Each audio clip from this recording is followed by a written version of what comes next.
Pukul 5:40. Ya, berarti aku terlambat 10 menit dari biasanya. Ini adalah saatnya aku melakukan tugas dinas harian sebagai pengedar nasi bungkus yang kadang kusondingkan dengan nama nasi campur. Ya, karena terlambat 10 menit, aku tahu konsekuensinya. Aku harus berjalan lebih cepat dan lebih banyak rute yang kutempuh. Kus kus kus nasi bungkus, nasinya dibungkus. Pur pur pur nasi campur, nasinya dicampur campur campur. Ada nasi ayam, ada nasi dadar istimewa. Seperti itulah nada panggil yang kuteriakkan untuk mengundang datangnya customer. Nggak ada pakem sih, ya tergantung kondisi di lapangan aja. Dulu waktu awal-awal ngider, nada panggilku malah begini. Pan sarapan. Namun sejak Desember 2023 nggak aku pakai lagi. Ya daripada dikira sedang mengendorse sebuah partai politik. Sebagai PKL alias pedagang kaki lincah yang ngider sejauh 5 km per hari, ya angka ini cuma perkiraan. Aku punya rute favorit, yaitu area belakang pasar Soponyono sampai Rungkut Alang-alang, terus berlanjut ke Kedung Asem. Kadang-kadang aja aku oper ke kawasan sekitar ya kayak Superindo dan sesekali ke kawasan Pandugo. Ada banyak kesan dan pengalaman baru selama aku terhubung dengan banyak orang, baik itu pembeli maupun rekan-rekan sesama pedagang. Ada juga loh yang membeli banyak tapi buat disedekahkan. Ada juga yang memberi uang lebih. Ada juga loh yang komplain soal rasa dan lain-lain. Tapi dari sekian banyak kenangan itu, ada satu yang paling sulit kulupakan. Pada masa awal aku berjualan, sudah beberapa pembeli maupun sesama pedagang yang melontarkan satu pertanyaan yang sama. Tinggalnya di mana, Pak? Pertanyaan itu selalu kujawab secara jelas dan lengkap dengan ancer-ancernya. Ya, aku merasa nggak perlu merahasiakan tempat tinggal. Biarpun aku masih menumpang hidup di rumah orang tua. Gak masalah juga sih aku dipanggil Pak. Tetapi reaksi sebagian dari mereka yang tahu daerah domisiliku ya membuatku berpikir. Gini reaksi mereka. Oh, daerah perumahan G. Ya gitulah. Gak ada yang salah sih. Yang memang aku tinggal di sebuah perumahan Rungkut.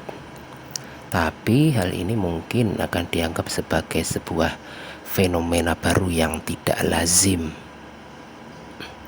Ya memang ini cuma asumsiku yang tidak berbasis data hasil survei ilmiah.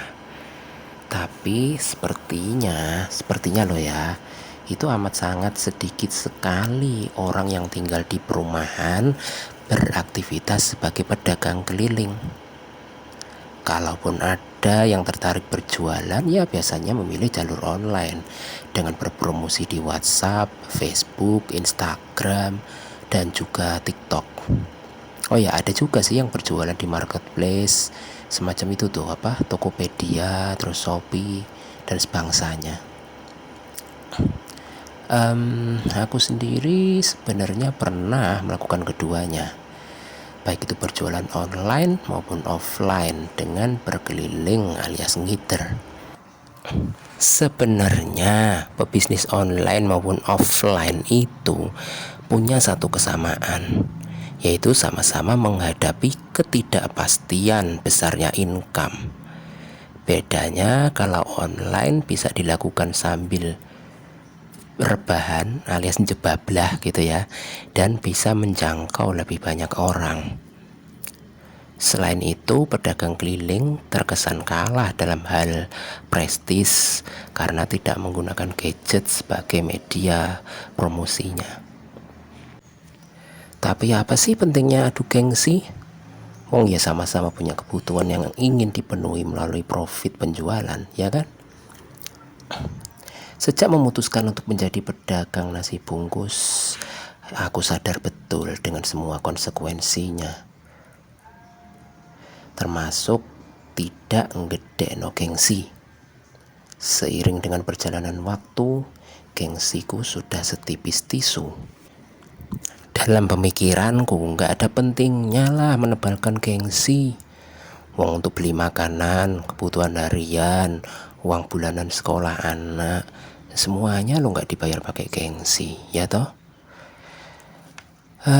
Kalau direnungkan lebih jauh dengan kacamata spiritual, langkahku menjadi pedagang keliling adalah sebuah ikhtiar yang dihalalkan oleh Allah. Dalam Al-Quran surah Al-Baqarah ayat 275 secara eksplisit disebutkan bahwa Allah telah menghalalkan jual beli dan mengharamkan riba. Ya jadi kenapa malah berpikiran terbalik dengan menumbuhkan gengsi menjadi pedagang dan justru antusias menceburkan diri dalam jurang riba. Dari ayat itu juga bisa dipahami bahwa Allah menyediakan jalan halal yang begitu luas untuk memperoleh rezeki. Masalahnya terkadang manusia sendiri yang membuat jalan itu menjadi sempit dengan menganggap bahwa rezeki Allah hanya tersedia di gedung dewan, instansi-instansi pemerintah, kantor BUMN, BUMD, perusahaan swasta, bank, dan kantor-kantor lainnya. Bahkan gak jarang manusia menganggap jalan rezeki halal itu sudah tertutup untuknya, sehingga harus belok ke jalan remang-remang atau bahkan jalan haram. Kalau rasa gengsi disamakan dengan malu, maka hal itu selayaknya dikuatkan saat bertemu dengan jalan syubhat atau remang-remang tadi itu, atau bahkan haram. Malu untuk menjadi peminta-minta dengan berbagai cara. Malu untuk mencuri dan merampok. Malu untuk menipu. Malu untuk berjudi. Malu untuk menerima uang sogokan. Malu untuk menjual kehormatan diri atau bahkan akidah dan cara-cara lain yang melanggar norma agama serta norma hukum. Ya emang sih, selama aku ngider, aku bertemu dan berkenalan dengan bakul-bakul lainnya. Ada bakul buah, bakul telur asin, bakul kue pukis, bakul mainan anak-anak, dan banyak lagi. Mereka adalah masyarakat yang tinggal di area perkampungan di dalam gang-gang. So what? Masalahnya di mana? Menurutku gak ada bedanya antara aku yang tinggal di perumahan dengan mereka yang berdomisili di perkampungan. Aku gak perlulah merasa lebih elit daripada mereka yang dicitrakan sebagai kawula alit. Semuanya terikat pada perasaan yang sama, sama-sama merasa harus berdaya secara ekonomi.